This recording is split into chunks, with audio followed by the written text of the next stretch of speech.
Simona no es un bar o una cafetería, es un espacio donde deseamos que las personas disfruten de la gastronomía, pero sobre todo donde puedan ser ellas mismas y formar parte de una comunidad. El proyecto surgió tras muchas conversaciones llenas de ideas y debates, pero también de la necesidad de fomentar nuestro desarrollo personal. La calidad de los productos es un factor muy importante para nosotros y por eso trabajamos de la mano de productores locales. Sin embargo, la calidad humana es lo que realmente nos diferencia.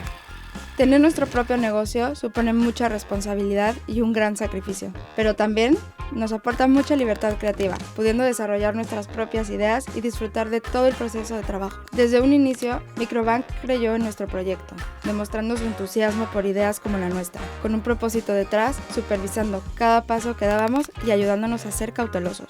Antes de crear nuestro negocio, teníamos miedo de no hacer las cosas bien y temíamos que cualquier error fuese señalado. Y es cierto, emprender implica tomar riesgos, pero también trae consigo muchas sorpresas que te abren puertas que jamás habría imaginado.